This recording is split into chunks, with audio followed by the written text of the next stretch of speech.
Bom dia a todos, hoje é 6 de junho de 2025.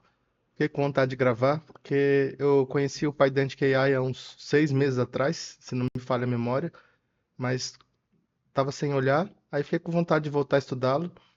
E entrando aqui, descobri que tem muitas coisas novas, tem suporte a MCP, e inclusive o A2A, o A2A, que é o framework, o protocolo de agentes do Google, né? E o que que acontece aqui, né? Ontem eu li a documentação tudo de novo. Eu cheguei até aqui a parte, acho que dos grafos. Aí eu falei, vou gravar um vídeo que estou com vontade de gravar, que é um assunto que me interessa bastante e pode ser muito útil para as pessoas. Não sei se está ouvindo um barulho de solda no fundo, espero que tenha sido filtrado, mas que o filtro está desligado. E falei, vou fazer um vídeo, já que eu li, é mais fácil ler junto e dá para ir mais rápido. O que é interessante é que eles oferecem um arquivo chamado llmsfull.txt, que é para uma LLM ler, né? Que tem toda a documentação numa página só, porque eu já estava pensando em fazer um crawler para ler toda a documentação, né? Aí eles já oferecem isso. Só que isso daqui tem 84 mil tokens. Aí dá para usar bem no Google AI Studio, né? Que ele tem 1 milhão de tokens de suporte. Mas se você pegar um LLM como DeepSeek, que a janela de contexto são 64 mil tokens, não vai caber, né? Aliás, esse é um dos motivos que eu quis gravar também, que aconteceu muitas coisas. Cada semana, assim, teve o Google I/O, umas 2 semanas atrás. Aí o DeepSeek lançou a versão nova na semana passada, que se tornou um dos melhores de software livre. Tá no nível do O3, praticamente, nos benchmarks, né? E é muito mais barato, vai ser umas 100 vezes mais barato, né? Deixa eu colocar aqui. Either Leaderboard. Vamos ver como que tá lá no... Ó, se você olhar no leaderboard do Wader, o O3, aqui tá misturado, né? O 3 com o GPT-4.1, custou US$ 69.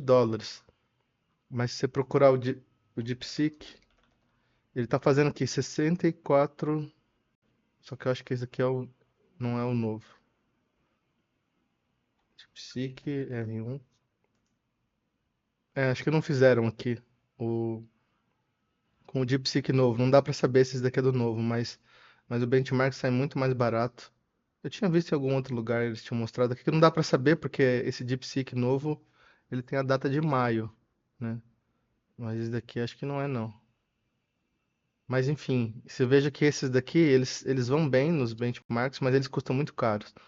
Aí eu tinha visto num lugar do DeepSeek, achei que tinha sido aqui, mas não tá marcando.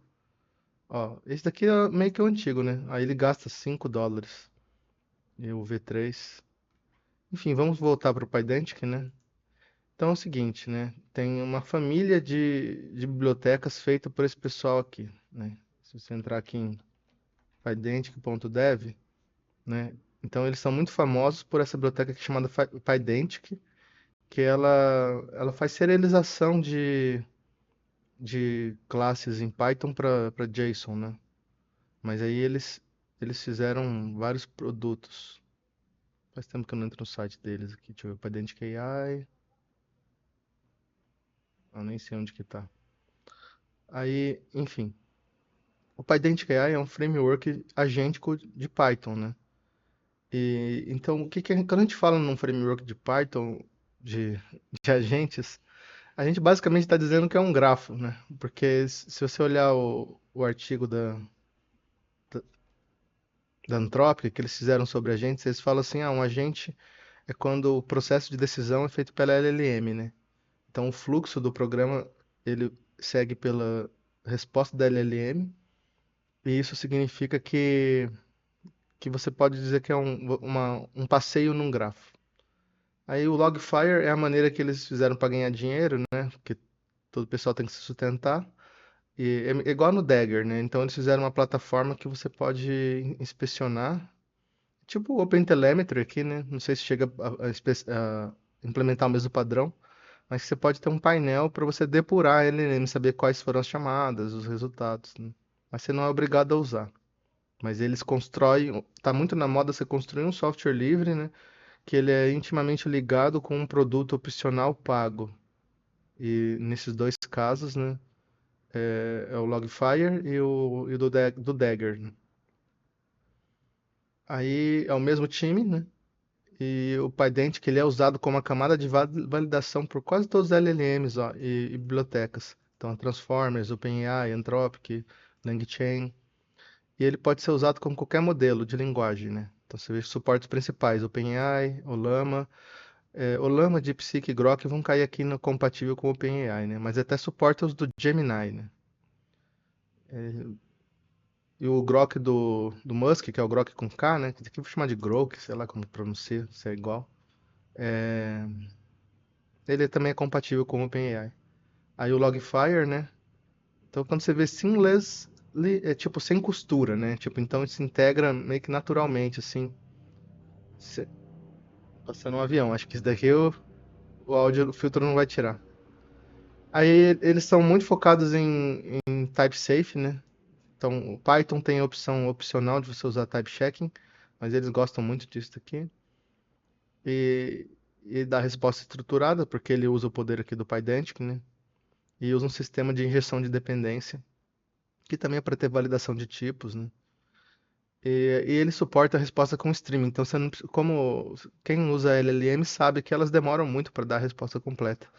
Então, acho que a tática que eles usaram foi, vamos fazer um streaming, que em vez de deixar o usuário esperando 5, 10, 80 segundos, a gente vai imprimindo o que a gente já tem, né? E aí eles fizeram uma biblioteca que não é obrigatório usar, mas ela é de grafos, né? Se você quiser usar, porque se você for fazer um sistema muito grande, ele naturalmente vai evoluir para um grafo. E aí, em vez de você construir sua própria estrutura, é melhor integrar uma existente. Então vamos ver aqui um exemplo minimalista, né? A biblioteca chama Pydantic Underline AI. Aí a classe principal para você usá-la para criar agentes de AI é a classe agente. Então vocês podem ver que a maior parte dos frameworks tem uma classe chamada agente. Aí o primeiro parâmetro é o modelo e você pode passar um system prompt, né? E aqui o método, esse aqui é um exemplo bem minimalista, né? Então você chama run sync para rodar assíncrono, então não tem um await aqui, não é programação assíncrona, né? E aí ele está perguntando assim, de onde surgiu o Hello World? Aí vai falar que veio de um livro de C, de 74. E aqui ele dá uma instrução que você tem que responder só com uma frase, né? Então, nem todas as LLMs suportam seguir instruções, tá? Às vezes você pede e ele não obedece, porque ele tem outras instruções que já são pré-fabricadas nele que fala assim, principalmente nos chats, né? Na API menos, que vai falar para ele assim, seja gentil, seja polido, seja educado, explique em detalhes. Aí ele acaba sendo verborrágico. Aí, enfim. Bom, vocês podem ler a documentação se quiser, eu vou passar por cima, porque eu li ontem, né? Aí que usa esse suporte do Python Data Classes. Eu fui pesquisar para ver se tinha getter e setter, não ficou bem claro, acho que também é getter e setter, mas aqueles dunder métodos, o init, representação, que é para converter por string. Então você põe uma anotação aqui. Isso aqui vai ser usado como dependência do agente. Então, dependências são campos que você pode acessar nas suas funções e que nem aqui no caso é o ID do cliente e uma conexão a banco de dados. Esse exemplo aqui é fictício, tá? Não é necessariamente um banco real. O que eu gostei desse daqui, que acho que ele usa um tal de MKDocs, que você aperta mais aqui, ele dá a explicação. Então a gente vai ver que esse nosso agente aqui, que é um do suporte do banco, né? É tudo fictício, né? Esse aqui. Ele tem essa dependência que vai ter a conexão com o banco de dados e o ID do cliente. E ele vai ter a saída dele. Na saída, ele vai ter. Veja que isso daqui é Python tipado, né? Todo mundo que é acostumado, ó. Tá o nome da variável, dois pontos, o tipo inteiro, o tipo conexão do banco, o tipo string booleano inteiro, e aí tem esse campo field aqui também. Isso aqui vem do Pydantic, né? Aí veja que é o conselho que você vai retornar para o cliente, se vai bloquear o cartão ou não, e qual que é o risco da operação que o cliente está fazendo da consulta. Vai de 0 a 10, maior ou igual a 0, menor ou igual a 10. Aí ele vai criar o agente de novo, né? Agora vai usar aqui o OpenAI, então aqui isso aqui é o provider OpenAI, isso aqui é o modelo GPT for all. Aí você passa a variável aqui, depthType, que você diz a classe que é das dependências. Então isso aqui não é a instância, é a classe. Aí você pode forçar o agente a dar uma saída, que está usando aqui o suporte output. E você passa o system prompt, que ele é um agente de suporte do banco, e você tem que atender o cliente e julgar o risco da consulta, que vai ser aqui de 0 a 10. Veja que isso aqui é uma variável. Você vai usar uma anotação a partir da variável arroba support agent. Você pode passar um system prompt que vai ser complementado com esse daqui. É um system prompt dinâmico que você registra com um arroba agent, aqui que no caso é o support agent. Então é um decorador e automaticamente ele vai injetar o prompt. Aí você recebe essa variável de contexto, que ela é do tipo run context, vem do Pydantic. E você põe aqui, isso aqui é um generic, né? Entre colchetes, support dependencies, que é a dependência. É o primeiro parâmetro. E ela vai retornar uma string, essa função, uma função assíncrona. O que que ela vai fazer? Ela vai pegar na dependência, a gente tem acesso ao banco. Ela vai consultar o banco. O banco tem uma função lá que chama me retorna o nome do cliente a partir do Customer ID. E esse ID vai ser setado em outro lugar, né? Porque aqui, isso daqui é o prompt dinâmico. Aí ele vai retornar para a LLM assim, ó, o nome do cliente é, para ele saber como responder. E aí aqui você pode dar ferramentas para os agentes, né? Isso aqui veio bem antes do MCP, tool calling, né? Que é a LLM, ela imagina assim, ó, eu quero chamar. Você fala assim para a LLM, você tem tantas funções que você pode chamar. Aí ela fala, então eu quero chamar essa com esses argumentos. Aí ela te dá a instrução, você faz a chamada de instrução e você passa o resultado para ela. Então é como se ela estivesse num mundo imaginário, porque ela não tem acesso real. Tem o cliente e o servidor, no caso, é a LLM, o cliente que vai chamar a função e a LLM ela só imagina que está chamando, ela escolhe a função, como fosse um cardápio, né? Ela escolhe o que ela quer. Aí aqui é o balance, o saldo do cliente. Mesma coisa, quando você está registrando uma ferramenta, a partir aqui do decorador do agente, é uma função assíncrona, o nome você põe o que você quiser, mas o primeiro parâmetro sempre vai ser o contexto, né? E aí você recebe esse objeto do tipo run context, né? Que é o contexto. O run é tipo da execução. E aí o tipo dele é support dependency. Esses tipos são opcionais, mas o pessoal gosta muito de tipagem para depurar. Aí ele tem um segundo parâmetro, né, que é para incluir pending, né, que não sei se é tipo operações que não foram finalizadas ainda, né?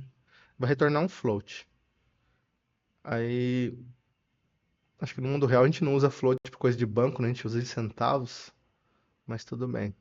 Aí vai retornar o saldo do cliente. Então ele vai consultar no banco, o banco tem uma função que chama o saldo do cliente, que ela vai receber o Customer ID, que está no contexto, dentro da dependência, ó, esse daqui, ó, e vai dar esse include pending. Isso é um exemplo, não tem o código inteiro aqui, né?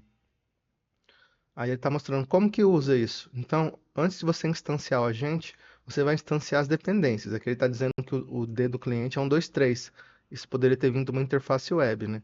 E ele criou a conexão com o banco de dados, database con. Então veja que aqui é o tipo, e aqui, como tem o parênteses, é o construtor. Aí ele vai invocar o agente que foi definido lá em cima, fora do main, né? Aí dá um run. Esse run aqui é assíncrono, não é igual ao run sync. Então tem que ter um await. Aí ele vai perguntar qual que é o meu saldo e passa as dependências. Então ele sabe qual que é o cliente. Aí o LLM já responde, ó. Então veja, aqui foi a configuração que você pode usar para vários clientes, né? Você cria uma biblioteca disso. Isso daqui é sua aplicação agêntica, né? E aqui é ela sendo usada. Aí eu vou falar, olá John, o seu saldo, incluindo as transações pendentes, porque o include pending está aqui, né? Como booleano. Apesar que eu não estou vendo ele sendo setado aqui. Talvez ficou faltando isso, porque ele tinha que estar sendo setado em algum lugar. Não... E aqui tem. A LLM escolheu, ela sabia que tinha esse parâmetro, ela escolheu chamar control, né? Aí ela vai dizer que não vai bloquear o cartão e o risco é 1. Então veja que a resposta ela foi estruturada, porque se você olhar aqui na instanciação do agente, ele foi instanciado com output type support output. Então o LLM ele responde como uma string, mas o Pydantic AI por baixo dos panos vai chamar o Pydantic e vai fazer uma coerção. Ele vai obrigar a resposta a seguir esse padrão. E isso daqui já é demais, porque você está fazendo conversão de informação não estruturada para estruturada. Isso daqui é ótimo. E é o coração desse framework, né? Você não tem que fazer na mão, fazer um if, expressão regular. Aí aqui um segundo exemplo. Você pergunta pro agente, perdi meu cartão. Aí ele fala, lamento, John, que ele sabe o nome, né? Nós vamos bloquear o seu cartão. E aí aqui o parâmetro de bloquear cartão verdadeiro e ela avalia o risco como 8, né? Ela escolhe. Aí ele fala que o exemplo completo está nessa pasta aqui. Nós já foi 15 minutos. Eu achava que ia conseguir ler tudo em 30, né? Mas estou explicando bem detalhado, porque eu fiquei umas 2 horas lendo e não li tudo. E já tinha lido uns 6 meses, né? Aí aqui o Logfire, que é onde como eles ganham o dinheirinho dele. Você importa o Logfire, é uma outra biblioteca. Aí você coloca instrumentação verdadeiro e eles te dão esse suporte aqui, que é essa interface web. Talvez tenha alguns créditos gratuitos, mas depois tem que pagar, né? Porque é o jeito que eles ganham dinheiro, assim. Aí você pode depurar e ele vai bloquear, se aparecer senha, algum dado sensível, vai bloquear. E aqui vai mostrar todas as chamadas de funções. Talvez tenha um jeito de você usar a sua própria instrumentação, usar uma biblioteca software livre, um Open Telemetry, né? Mas esse aqui é do exemplo que ele rodou. Aí mostra todas as chamadas que teve, o tempo. Mas eles não explicam porque é o jeito que eles ganham dinheiro, então isso daí você tem que fazer por conta, né? Aí monitoramento e performance. Aí ele explica que tem aqueles arquivos que eu falei para vocês, o llms.txt, que é mais curto, né? Ele tem só isso aqui, aí ele aponta para os links. Ah, eu não tinha visto. Então, se estiver usando um agente de IA, por quê? Se você estiver usando um cursor, um RuCode, você vai querer instruir o seu agente a construir uma aplicação usando PyDent AI. Só que o grande desafio é você, como as LLMs são treinadas com dados de 12, 18 meses, 24 meses atrás, como você vai passar a documentação mais atual, né? Então, até fiz um vídeo que fala sobre o Context 7, o MCP, ou você pode ter esse padrão que está emergindo, deve ter sido criado pela Anthropic também, de você criar um arquivo chamado llms.txt no seu site, para ser amigável para LLM. Aí vamos proceder agora para a instalação, né? A instalação, eu estou usando o V escrito em Rust, é muito mais rápido. Aí ele explica como se instalar. E deve estar o barulho de solda no fundo, né? É difícil viver assim no mundo moderno. Aí você instalem o V então, feito pela Astra, né? Recomendo que vocês instalem. Pydantic traço AI. Então veja que esse traço vira um underline na hora de importar. Eles falam que opcionalmente você pode instalar o Logfire, opcionalmente você pode instalar os exemplos, ou tem as versões que chama Slim, que aí você fala assim, eu só trabalho com OpenAI, então você pode instalar a Slim, ela é mais leve. Aí tem da OpenAI, tem da Vertex, da Anthropic. Vertex é do Google, tá? É uma coisa mais enterprise, assim. Aí tem as ferramentas, o DuckDuckGo para o browser, Tavily, que é parecido, mas é pago. E então ele explica que você pode instalar várias passando em uma vírgula. Aí se você quiser ajuda, eles oferecem no Slack, eles não têm no Discord, né? E também tem no GitHub Issues, né? Aí para contribuir, eles falam que se você quiser contribuir, sua biblioteca, sua organização tem que ter 20 mil likes, ou tem que ter 500 mil downloads. Aí para problemas, eles dizem, se você estiver usando um Jupyter Notebook, tem que usar um Nest Async.io, porque o PyDent já tem um Event Loop. Você pode ter só um Event Loop, né? Então você tem que usar Event Loop alinhado. Aí ele fala dos erros da linguagem aqui, das APIs, e para monitorar, você pode fazer integração com Logfire aqui. Aí para o upgrade, está explicando que teve as mudanças que quebraram, né? Que antes chamava Result, foi renomeado para Output. Eu tinha lido, acho que eu li quase tudo. Parece que eles desabilitaram o MCP, eu estava lendo aqui por cima. MCP, deixa eu ver. Ó, eles desabilitaram aqui. No dia 3, foi 3 dias atrás. Temporariamente reverteram o suporte para MCP Streamable. Mas aqui é uma coisa mais avançada. Aí a documentação. Vamos ver se a gente consegue. Quero fechar uns 30 minutos, no máximo 1 hora esse vídeo. Aí ele vai explicar as coisas que tem. Então você tem um agente, né? Vocês podem usar o Google Tradutor e ler em português, né? Mas eu vou tentar mostrar aqui que ajuda, porque pouca gente tem paciência para ver esses vídeos longos também. Mas em informática, para você ter uma informação útil, não adianta fazer um short de 30 segundos, 1 minuto. Você tem que mostrar o código até, mas eu gosto de ler a documentação primeiro para ir atrás das principais ideias. Aí fala, então o que que um agente vai ter? Vai ter um system prompt, as funções que ele pode chamar, Aí ele pode ter uma saída estruturada, ele vai ter as dependências, e essa dependência vai incluir aqui, ó, funções de System Prompt, as ferramentas e validadores de saída. Todos eles podem usar as dependências quando são executados, que é que a gente usa aquele context.deps lá, ctx.deps. Tem um modelo e as opções do modelo. Você pode colocar temperatura. Eu estava vendo no Gemini, eles dão um exemplo que você pode pôr ali de censura. Ah, não use palavras agressivas e tal. Vai para cada modelo. Aí eles falam que eles gostam muito de tipagem. E vai ter um ou outro probleminha porque é questão do Python não suportar certos tipos. Mas aí eles explicam como que você corrige. Aí isso daqui é tipo uma roleta. Então, assim, ele vai inventar um número aleatório.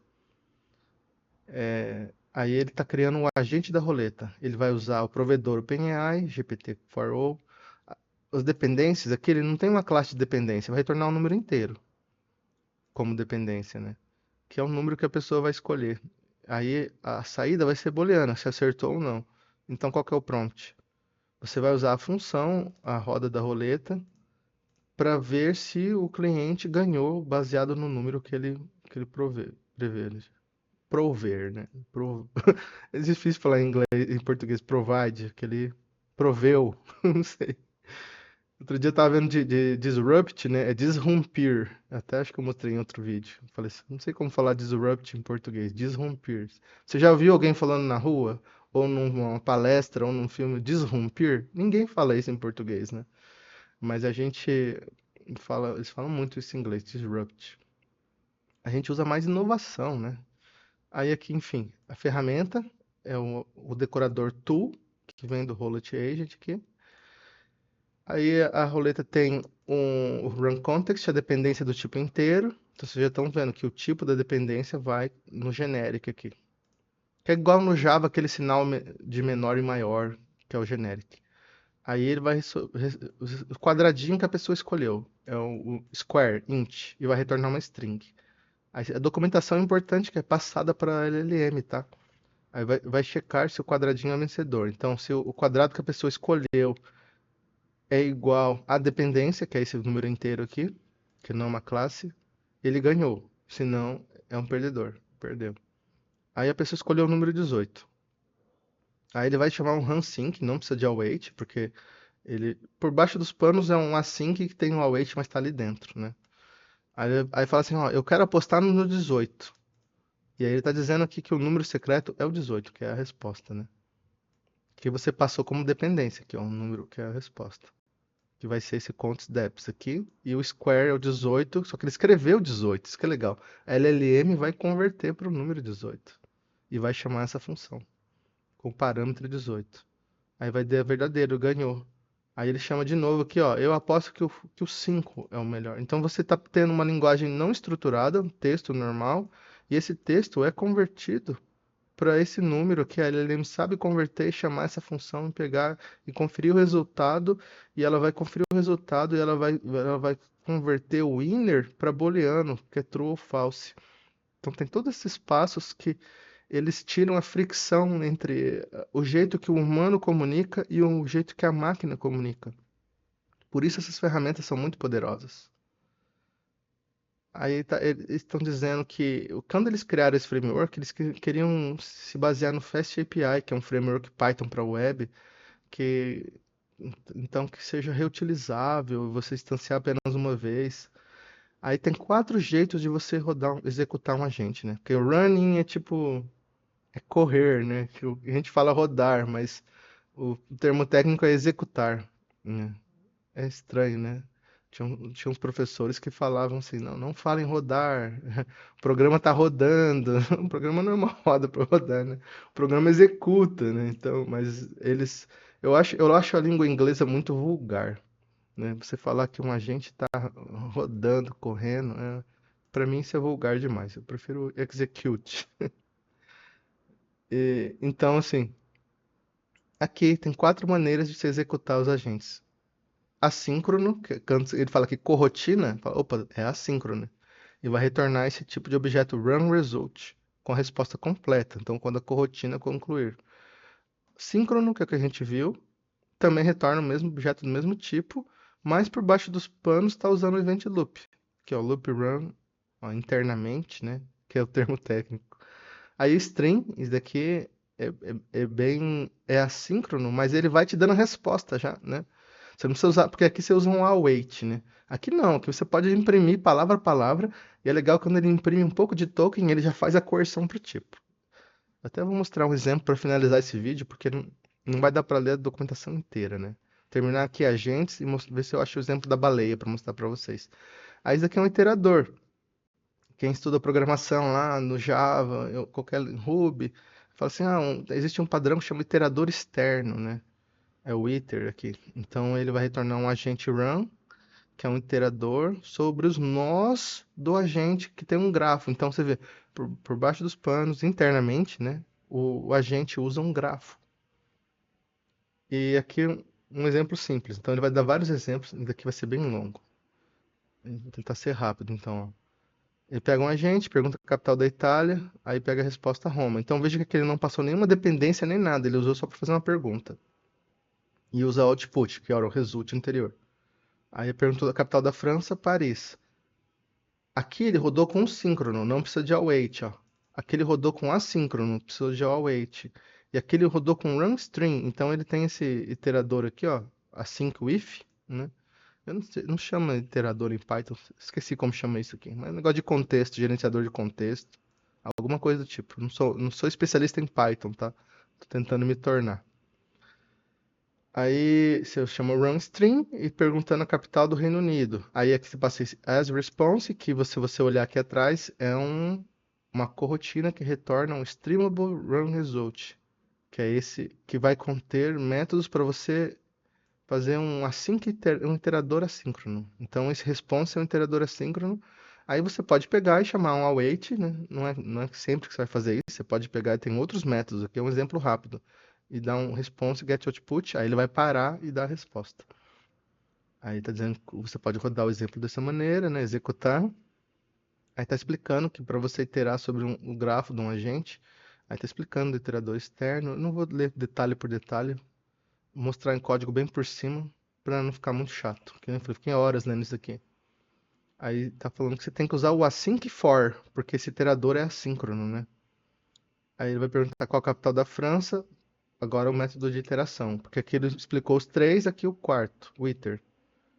Veja que instanciou o agente aqui, importou, OpenAI GPT for all. Aí ele vai dar o async with com iter, faz a pergunta e vai retornar esse agente run. E esse agente run, ele usa um async for, e aqui é cada nodo do grafo. E aqui ele tem um vetor de nodos, e aí ele está guardando todos os nós, e então ele não está influenciando a execução, porque aqui você poderia parar a execução, ou colocar telemetria, entendeu? Então, se você quiser implementar o seu sistema de telemetria, vai ter que usar essa função, uma coisa bem avançada. Aí tem vários tipos de nós do grafo. Ele sempre termina com end, e aí tem um nó do prompt do usuário, aí a requisição que você faz para LLM, aí tem partes que pode enviar vários tokens, várias partes foram um contexto gigante, né? Aí tem as ferramentas que ele tem acesso, aí e tem a resposta do modelo, né? E aí a resposta final. Porque talvez internamente ele pode criar as próprias respostas dele, tá? As próprias ferramentas dele. Aí ele está dizendo que se você quiser, você pode usar o método next manualmente. Então, de novo, ele usa o iter. Aí ele está dizendo aqui que ele vai usar um next node. Ele pegou o primeiro node e ele vai fazer uma iteração com um while. Ó. Aí ele vai guardando no vetor de nodes. Então, ele iniciou aqui. E ele vai fazer até que, enquanto não for do tipo end, que vem do Pydantic Graph. Então, o Pydantic AI usa o grafo por baixo dos panos. E se você quiser, você também pode usar o grafo para fazer outras coisas, né? Que ele mostra mais na frente. Aí ele está dizendo, mesmo exemplo, né? Para quando chega no end. Aí ele falando, se você quiser acessar a resposta final, tem esse objeto usage que mostra quantos tokens foram usados. Então, se a sua aplicação tem uma aplicação web que quer mostrar assim para o usuário, você usou 1000 tokens, 2000 tokens, porque você está revendendo o token, né? E aí você quer dar esse controle. Ou você quer ter o controle por você mesmo. Ou para evitar abuso, né? Você tem um chatbot na sua loja lá, tá vendendo bolo. Aí o cara fica conversando a vida inteira, ele vai gastar lá 1 milhão de tokens. Aí você vende um bolo por R$ 15 e vai pagar R$ 100 de tokens, sei lá. Depende do modelo, né? Aí aqui é outro exemplo, para usar o async for. Então, veja que ele está pegando da classe messages aqui do pacote, importando várias classes internas, né, que você não precisa usar no dia a dia, né? Ó, o evento do resultado final, um delta, aí pega as datas aqui, aí as ferramentas, aí está criando uma data class, que vai ser usado como dependência, eu imagino, né? Que é um serviço de previsão do tempo. Só que aí está dizendo, no mundo real você faria uma chamada para API, mas ele está dizendo não, sempre vai dizer que a temperatura é 24 graus e sol, e no passado era 18 graus e nublado.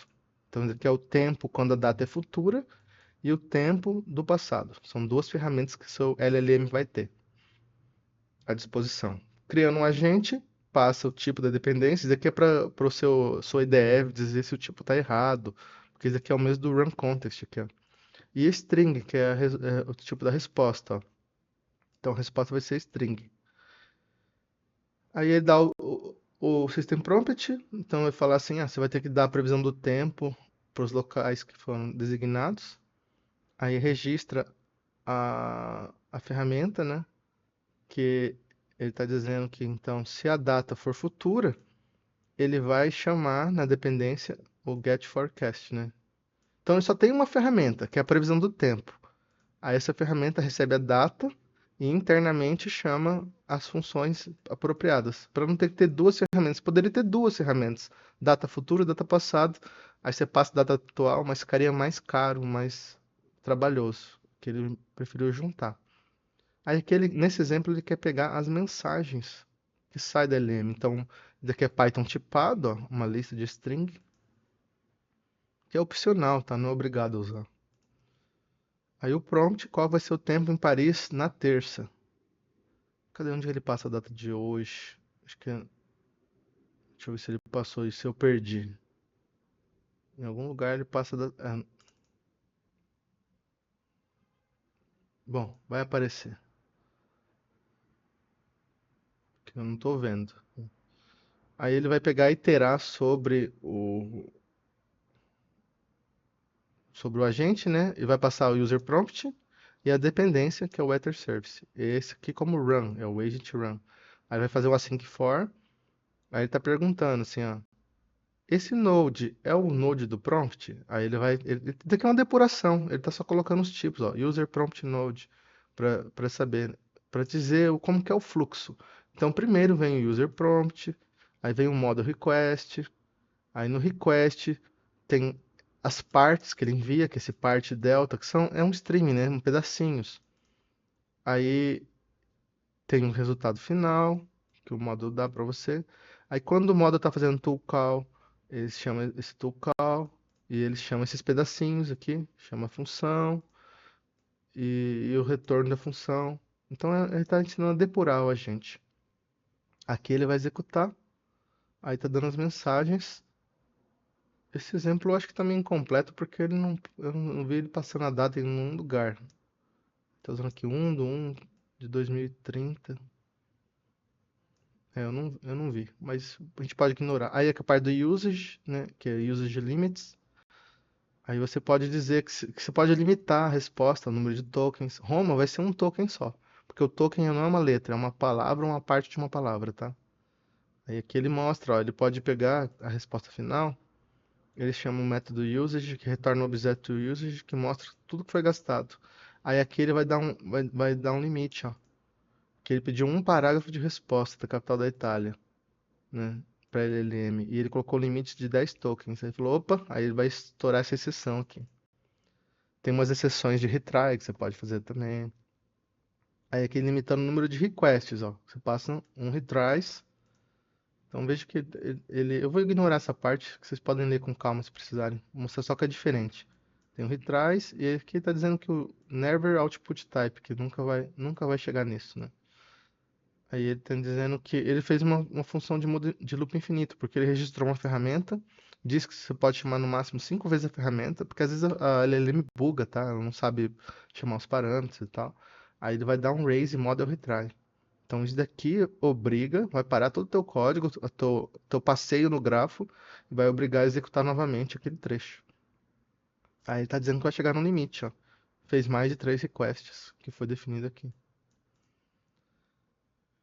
E Model Settings, que é as opções avançadas do modelo, que nem aquele passando a temperatura 0 para ele ficar o menos criativo possível. 1 é o máximo, né? O número de 0 e 1. Aí no Gemini tem isso aqui para evitar palavras ofensivas. Então você pode passar esse parâmetro para o agente aqui, no Model Settings. Então tem as próprias dos modelos, ó, modelo, Gemini. Então isso depende se você instalou o pacote completo ou instalou o Slim. Se você instalou o completo, vai vir de todos. Se você instalar o Slim, você tem que instalar o específico. Aí, aí tá dizendo que tem execuções versus conversas, assim, né? Porque ele tá dizendo que você pode salvar o histórico de mensagens, ó. Ele tá pegando um histórico de mensagem. Então ele perguntou quem é o Albert Einstein, aí respondeu. Aí se você chamar o agente de novo, invocar o agente de novo, você pode passar o histórico de mensagens. Esse new messages vai ignorar o prompt, vai pegar só a resposta, ó. Continua a conversa sem o message history, o modelo não sabe a quem ele está se referindo. Ele pergunta quem é essa pessoa? Qual é a equação famosa que essa pessoa fez, né? Então ele passou o histórico. Se você não tivesse esse message history, ele não saberia.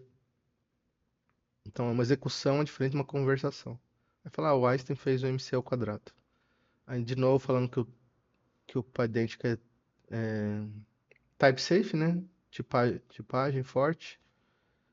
Aí ele explica uns erros que podem acontecer. Mas aqui ele está dizendo que, deixa eu ver, que a dependência aqui é uma string user e isso aqui ia gerar um erro nesse MyPy, que é se você não estivesse executando o código com MyPy, que ele verifica os tipos, né? Ele ia dar esse erro aqui. E o PyWrite é a mesma coisa. Aí está dizendo que você pode ter system prompt estático ou dinâmico. O estático vai no construtor, o dinâmico vai com o decorador. Aí ele explica que esse system prompt é adicionado a esse, tá? Ó, ele é chamado depois, não quando a gente é criado. E aí ele pode ter informação dinâmica, né? E em algum lugar ele fala que ele sobrescreve, assim, ele concatena, né? Aí se quiser colocar a data, por exemplo, fica dinâmico. Aí, instruções, então ele está dizendo que é similar a prompts. Então, em vez de passar um prompt, passa instructions. Isso é o que a gente está mais acostumado. E vai dar diferença, ó.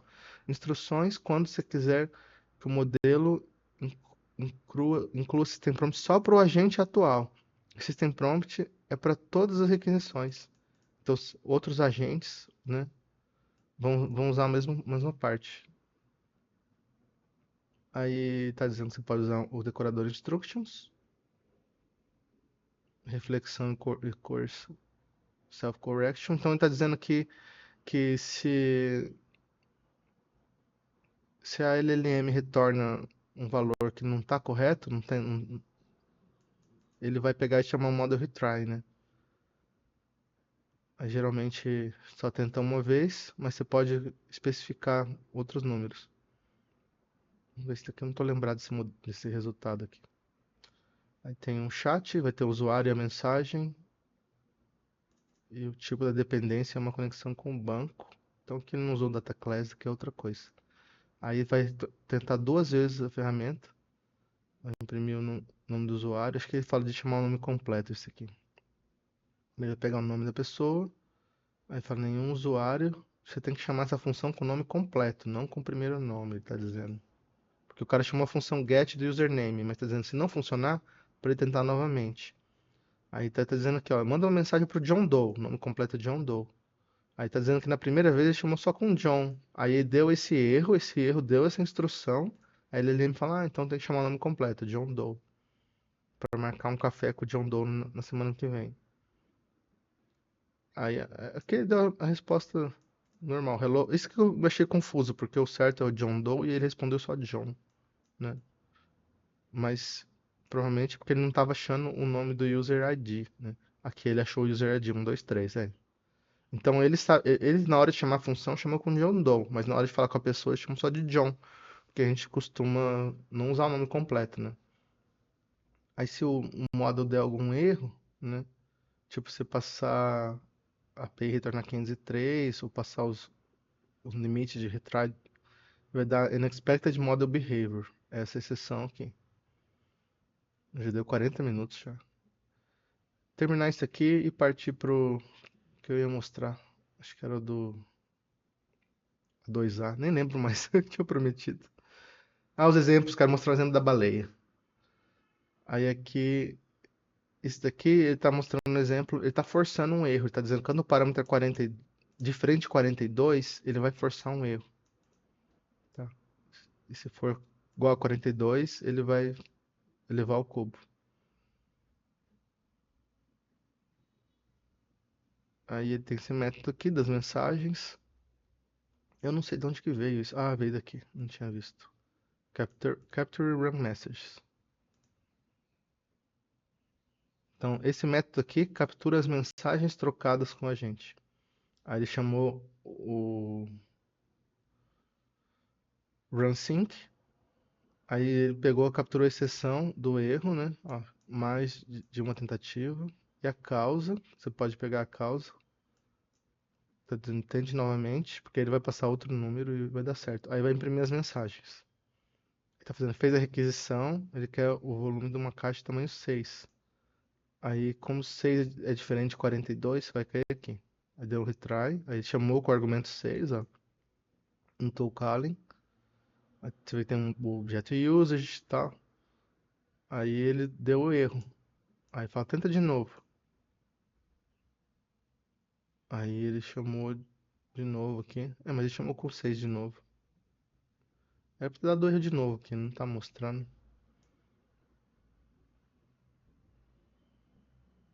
É, enfim. Vamos partir pro exemplo da baleia, porque já tá meio longo esse vídeo aqui. Vamos ver se eu acho aqui o exemplo. Porque esses aqui vão evoluindo com o tempo, né? Eu não vou explicar o código que quando eu vi eu achei tão difícil.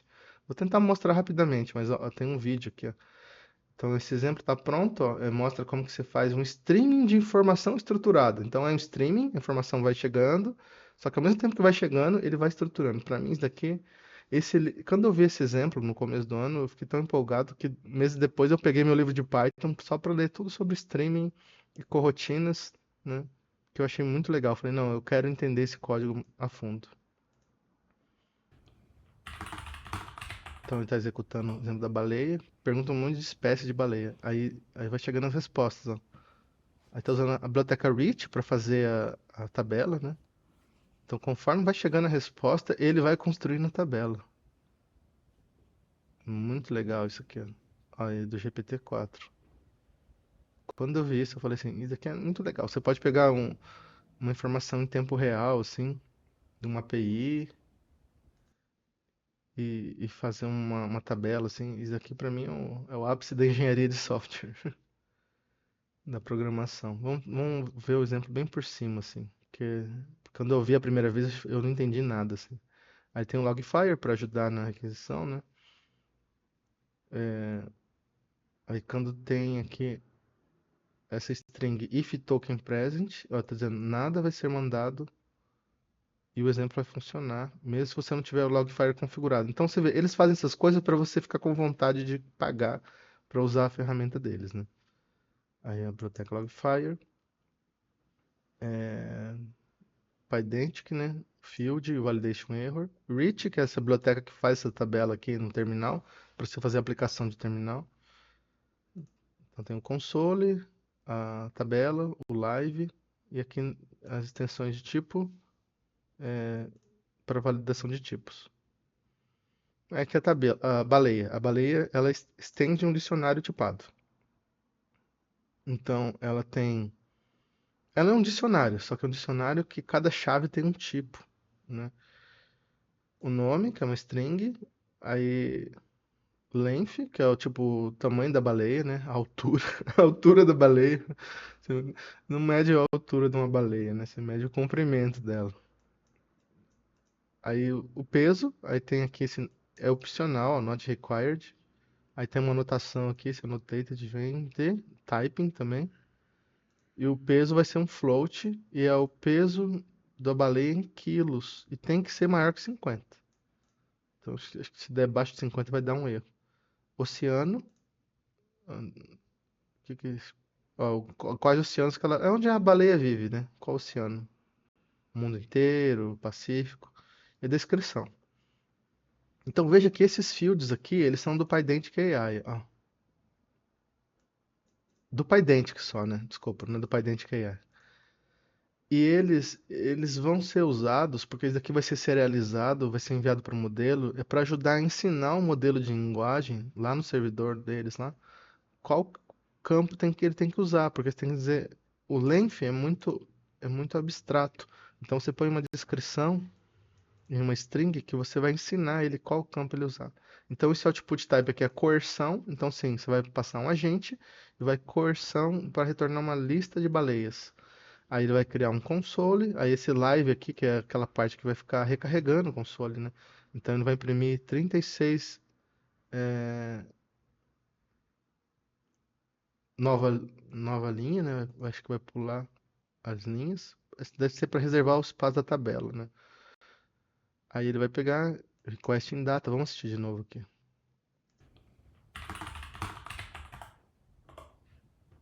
Então, request in data, aí response. Que nem eu falei, é um exemplo bem avançado, né? E não tem muita coisa que é da biblioteca Rich. Aí ele estava dizendo que ele vai. O que que ele está pedindo aqui? Ó? Ele vai pedir e vai pedir para retornar como uma string, run string. Ele vai pedir assim, me dá o detalhe de 5 espécies de baleia. Mas aqui ele está forçando que o resultado seja a lista de baleia. Vê, você não tem que pôr no prompt. O PyDent automaticamente vai dizer assim, ó, olha, eu quero que seja. Porque se fosse fazer isso no chat GPT, você teria que fazer assim. Eu quero que você me retorne uma tabela com o campo nome, comprimento, peso, oceano, descrição e a descrição de cada campo. Então, essa conversão do estruturado para não estruturado. Aí aqui ele respondeu em verde, né? Que esse console aqui é o terminal.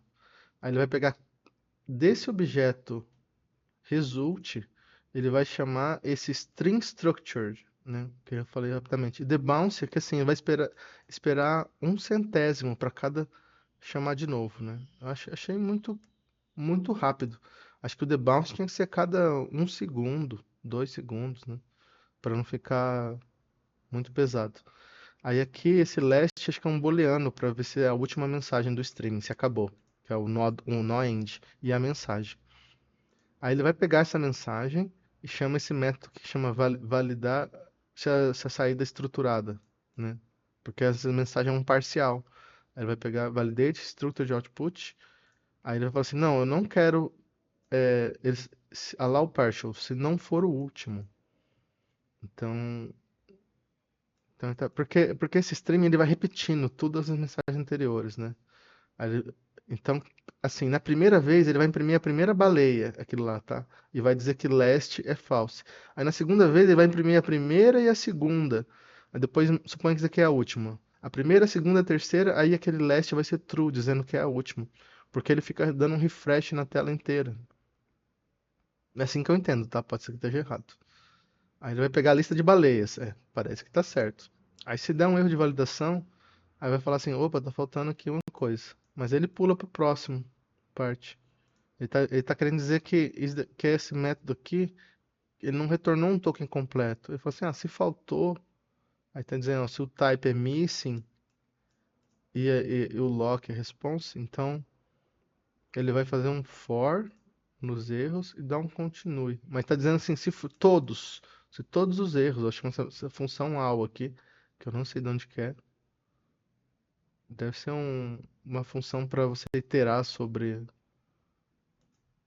da biblioteca padrão do Python, né? Aí senão ele dá um raise, aí ele vai criar a tabela, pega a tabela, aí tem o título, espécie de baleia, aí ele criou as colunas, ID, tal, tal, tal. Aí ele vai pegar e iterar sobre as baleias, ó, transforma ela no numerador, diz que vai começar pelo start one, né? Então Não sei se teria, o que seria o start zero. Deixa eu ver. Acho que aqui, né? pra- É um número que vai ser do enumerador. Aí vai criar uma linha na tabela. Converte para inteiro. O nome da baleia, o comprimento da baleia. Aqui quantos casos decimais, né? O, o peso da baleia, o oceano, a descrição e o live update. Então veja, 6 meses eu li esse código e não entendi quase nada. Agora eu entendi. É por isso que às vezes tem que dar um tempo, né, para você entender o código. A gente tá chegando em 50 minutos, acho que eu vou quase encerrar por aqui, ó. Então aqui ele pôs 0 casas, então ele respondeu com 17. Cadê o peso? Ele não está imprimindo peso, né? Esse exemplo aqui está desatualizado. Ele só imprime o comprimento da baleia. Porque se você olhar no código, ó, tem o peso. Ah, já achei um erro ali, ó. Vamos ver se tem algum outro exemplo antes de encerrar, né? Então aqui tá os exemplos, ó. Eu lembro que eu tinha lido quase todos. Não são muitos, né? Tem um de questão, de agendar livro do banco. Esse de gerar SQL é muito interessante. Tem vários. É um dos exemplos canônicos de agente, né? Aí eu vi que tem suporte MCP, que você pode fazer ele um servidor, um cliente e tem uma outra coisa também. Acho que é,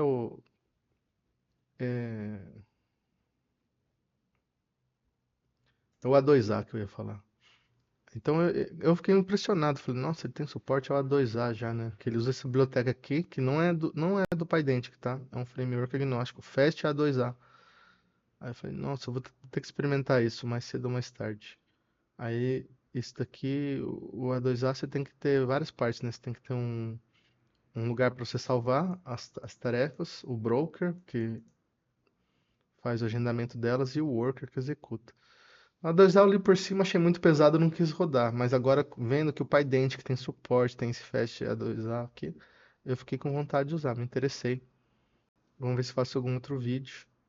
Deixa eu ver. Então, enfim, eu recomendo sempre assim, tem um mantra da programação que é leia o manual, né? Só que eles falam com um palavrão, né? Que não dá pra falar aqui.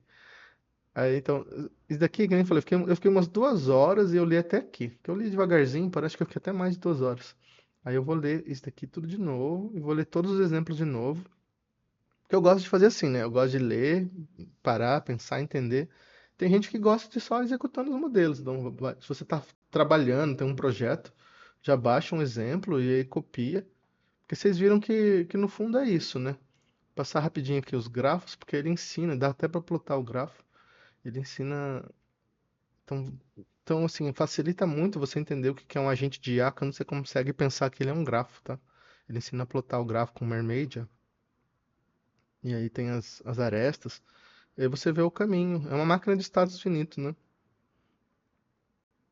E então é isso, espero que tenham gostado. Vocês vejam que é uma coisa densa, né? Porque, assim, para você saber Pydantic AI, você tem que saber um pouco de Pydantic, tem que saber um pouco de Python, Python assíncrono, tem que saber LLM, vai acumulando, né? E aí, então, às vezes você não consegue fazer tudo de uma vez, né?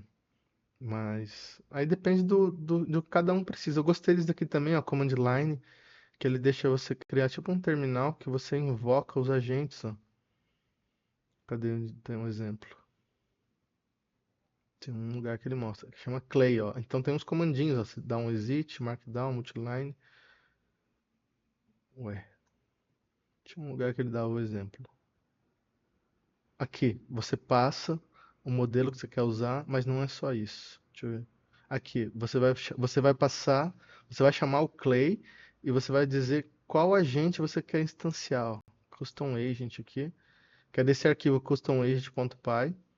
Aí a variável agent, que então depois de 2 pontos, essa variável aqui. E aí você faz a consulta para a gente. Porque o que dá mais trabalho na programação é a interface. É incrível, você perguntar para todo mundo. Por isso que eu mostrei o exemplo da baleia ali, né? Que é uma interface em terminal. Ou a interface web.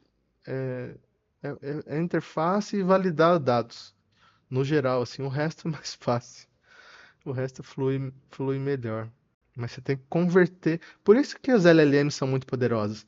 Porque elas fazem boa parte desse trabalho da validação e da conversão de tipos. Que é tipo um tipo texto. Você pega um texto desse, Você faz uma coerção para uma tabela ou para uma informação estruturada que seja. Então é isso, espero que tenham gostado, né?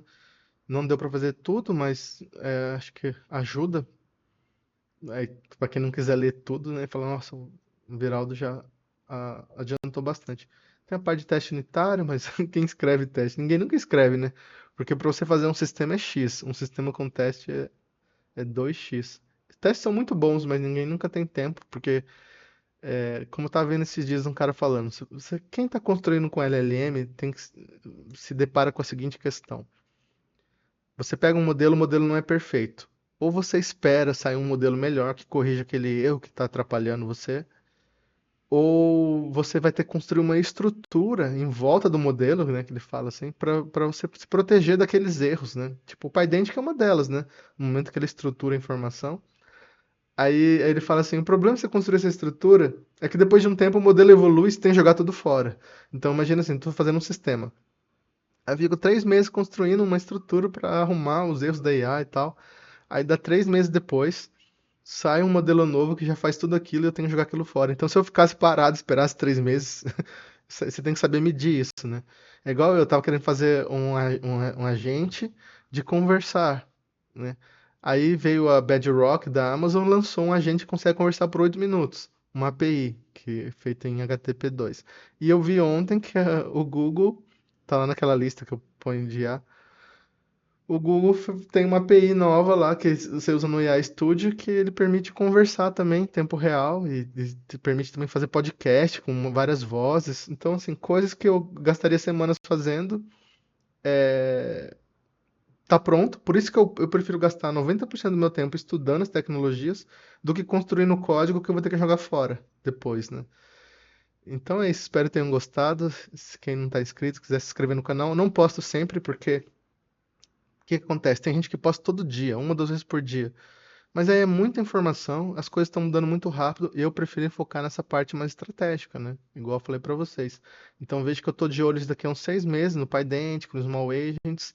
Aí no final de janeiro eu me interessei pelo MCP, que tinha saído em novembro já. Que depois, quando começou a explodir o MCP, o interesse, né? Explodiu o interesse, eu comecei a me interessar. Fui um dos primeiros a entrar no hype, né?